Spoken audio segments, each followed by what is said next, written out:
us? Chief just handed me the tablet here, I and did he not. wanted me to read this one out from not. Nick Cooper. I I didn't know why, but but I don't want you to read that, and I'll start punching you. Ship Off was the funniest segment on the radio today, read with distinction and class by the Chief. I deliberately didn't read that out, Walker. Fairly self-indulgent. But you wanted me to read it out, No, Chief. see, the And you Wolf caught would me the there. Wolf would have run with it. The Wolf would have It was about absolutely. He would have made it up. Yeah, about correct. himself. No problems at all. And three others. Well, it is time for the segment we call Ship Off. Ship the hell off. Ship off. Ship off. Ship off. Find a little boat and ship the hell off. Easy one to kick off with this week. I don't know if anyone watched the State of Origin on Wednesday night. Yes. A real defensive slog. 6-4 the final score in favour of Queensland. New South Wales had a try that was disallowed and then whinged about the refs.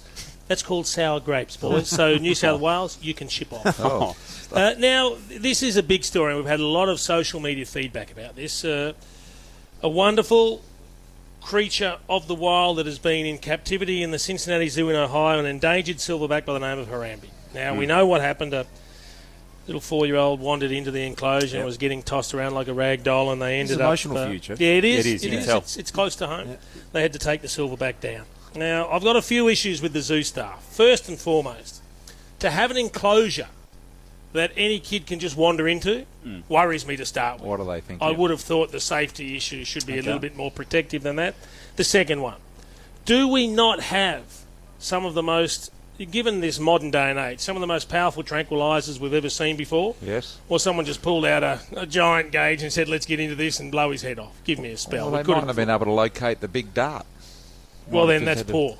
That is poor because they should have crisis management plans in place. If there's an emergency, it should go bang, straight into action, Brian. Went with a Taliban-style bullet. And now the mother, Michelle Gregg's copped a lot of slack. I'm going to a lot of flack. I'm going to cut her a little bit of slack because I don't have kids. You all do.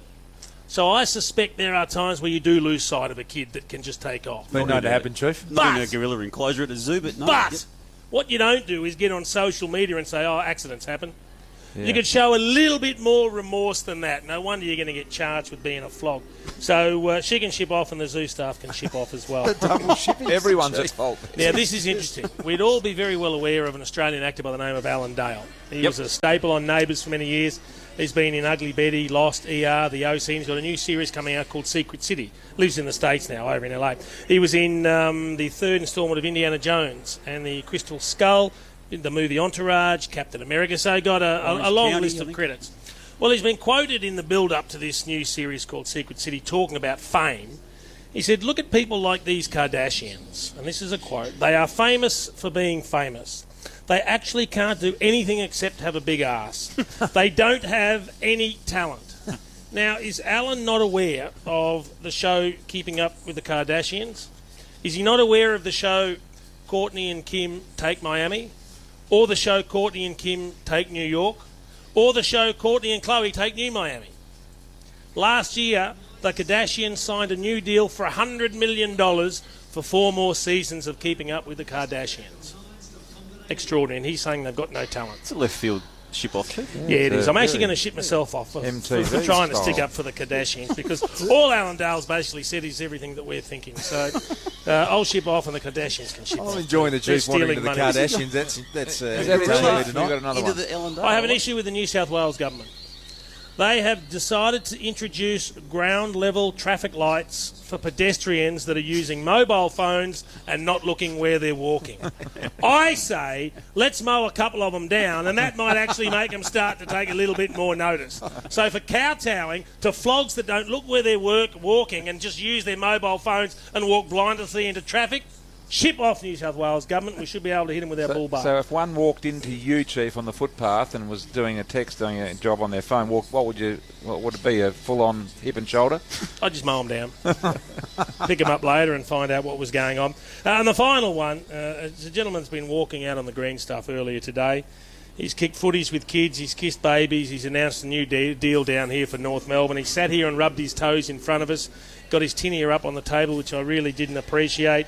He's been guilted into sitting outside by the AFL CEO Gil McLachlan and yet still refuses to do it. He's going to be behind the glass. He went down to the rooms earlier on to get some North Melbourne footy socks because he wasn't warm enough, and then had poor old our good friend Heath O'Loughlin, who is the media guru at North Melbourne, bring him up a scarf and a jacket and gloves and just about everything else. Warmers. He could have he had hand warmers to put inside his pockets. He did. Could have just borrowed your gloves, Duke. So JB, for being an absolute total flog, he can ship off too. And just a late one from Nice, James Brook off Triple M Facebook, and just the Red Bull pit crew the other day. I was watching the Monaco Grand Prix. And, Costing Daniel Ricciardi. he's winning it easily. He was cantering away with the race. He's the only one that could drive in the wet. He was well known as a wet driver, cantering away, and then comes into the pit. And you know the pit crews, they've got $1 billion budget. Yep. The top ones.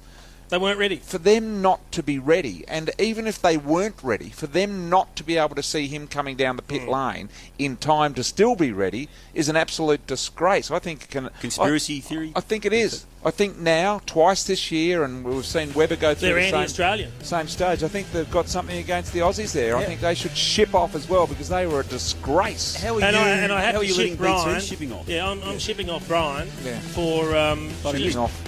It's cheap Sorry. segment. tail ending on BT. my segment, Beta. Sorry, but you were supposed to do that. And you Start forgot. up your own, ship off. I don't forget anything, and I won't forget this. Don't Why are you want to wearing ship it? off, BT, is a message for you. I thought that was That's very brave, nice. BT. After a week off and really sooking it up last week, Chief, you bounced back in fine style. Now, snorkel. I think it's been Why'd you tell me to do that? Now I'm getting in trouble from the We bloody don't do chief. that. That's BT. We don't ever do You that. just don't get involved in ship off. You just told me to Well, you took the bait.